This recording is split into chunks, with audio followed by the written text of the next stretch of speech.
Charan!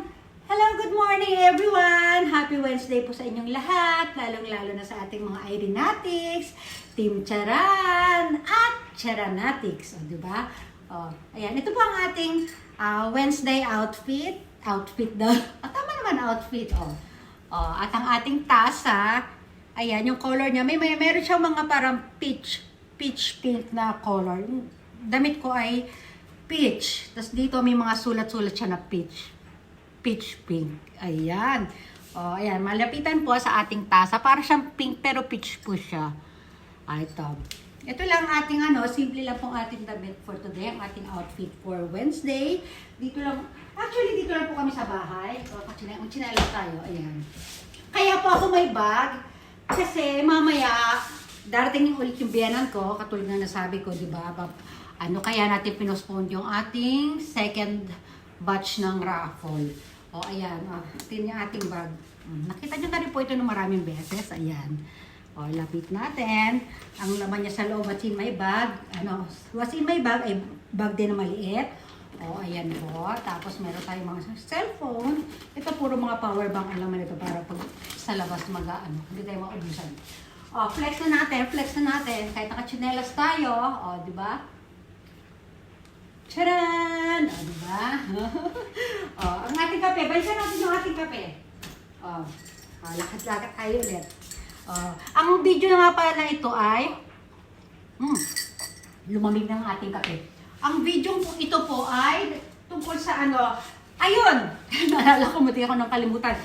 Kasi po, yung mga second batch ng raffle natin ay ipinost ko na yung mga pangalan ninyo. Ngayon, may caption ito na sa caption ng pagbinasa nyo, pakibasa nyo naman po yung caption. Tsaka pakiwatch din po kasi mga importante po yung mga sinasabi ko doon. Pinag-iisa ko na lang po, nilalagay ko sa isang video. Tapos pakiwatch nyo na lang po, lalong-lalo na po sa mga kasali sa yung may mga entries. Kasi more on po yung mga ko doon, yung parang mga announcement ko. Kasi hindi ko maisa-isa, di ba? Hindi ko rin kayo may PM isa-isa. Kaya pinag-iisa ko po ng isang announcement na lang po sa isang video ginagawa ko. Tapos, yung instead na nung isang araw, kahapon, sabi ko, Webes ko po ito gagawin. Pero, binago ko ito kasi po, dali lang ha, kasi meron tayong mga kasali doon na, mga estudyante, tapos yung iba naman mga nanay na may mga estudyanteng anak, tawag dito, nakawala. Ayan, nasa nga ba tayo? Ayun. Ang dry ng hair ko. Ang pinaka-main dahilan po talaga, ayun nga po, dahil meron tayong mga estudyanteng kasali, mga nanay na may anak na estudyante, kailangan nilang asikasuhin yung anak nila na papasok sa school. Kaya po naisipan ko po itong gawing Saturday. Saturday po natin. Tapos, kaya ko po pinost yung mga pangalan ninyo kagabi, kasi mag-voting po tayo, boboto kayo kung alin ang pipili kayo kung 10 a.m. or 1 p.m. 2 oras lang po yung pagpipilian nyo doon. Basa nyo naman po yung caption. Tapos doon po ako magbabase kung sino may pinakamaraming boto ng oras, yun po ang oras na susundin natin sa Sabado. 2 lang po yan ha, 10 a.m. at 1 p.m. Bakit ba ang dilim ko dito? Siguro madilim lang ako sa pitch talaga. Ayan. Yung ilaw kaya, sinisip po yung ilaw eh. Basta ganun po. Ano pa ba? Tsaka, meron po tayong no floating clock. Hindi po makakasali. No floating clock, hindi pwedeng makasali yung mga ads. Kahit nakahunt na kayo ng ads, tapos walang floating clock, void po ito. Kasi talagang importante po talaga may floating clock para wala po tayong dayaan. Dahil nga, ayun, di ba, nabanggit ko sa group chat natin, yung ating mga nakaraan na ay may ilan-ilan tayong miyembro na na hindi sumunod sa ating mga mechanics, ayun. Kaya this time, may pasa ako guys, nadapa ako dun sa kanina, dun sa taas.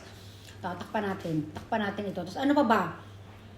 Ayun nga po, uulitin ko yung inyong pagpapasa ay 10 to 11 p.m. po ha.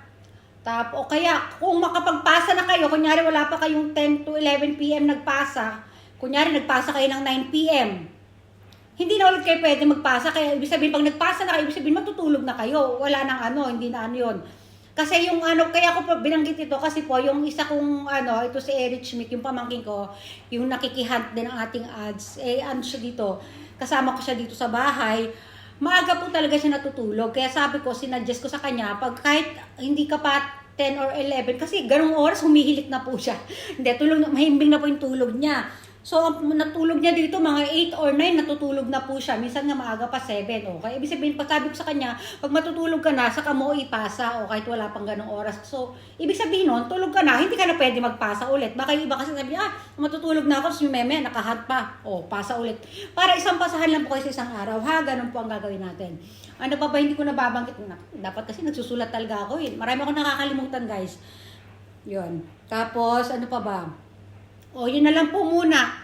O, pag may naisip ulit ako, mag-ano na. O, ayan. Basta yun na lang po muna. Ang dry ng tsura ko talaga ngayon. O, ayan. Pagod, puyat. Marami ako pinagkakapuyatan, guys. Yung ano, basta, yung pag-check ko everyday ng mga engagement list. Yun, araw-araw ko sila chine-check. Yung mga nag-share, nagre-react, magko-comment. Lahat po yung iniisa-isa ko. At hindi ko lang basta-basta iniisa-isa sinusulat ko. Meron akong attendance. O, ayun na nga po. O, basta yun na po muna, ha? O, balik tayo dito. O, tiyaan! O, pag yung mga gusto ko, yung nakalimutan ako sabihin, ano ko na lang siguro sa group chat. Yung mga ano po, gusto sumali, mag-ano po kayo, siguraduhin na kayo ay naka-follow sa akin, ha? Nasabi ko na po yung kahapon, sinabi ko lang ulit ngayon para sa mga baguhan sa aking page. Tapos, ano nyo, basta, kailangan mag-ano kayo ng floating clock. Napaka-importante po nun. O, hanggang dito na lang po muna, ha? Marami pa akong gagawin kasi at marami pa rin akong aasikasuhin. Maraming gagawin na aasikasuhin. Parang yung isa lang yun. O, basta yun na yun. O, sige na po. Bye!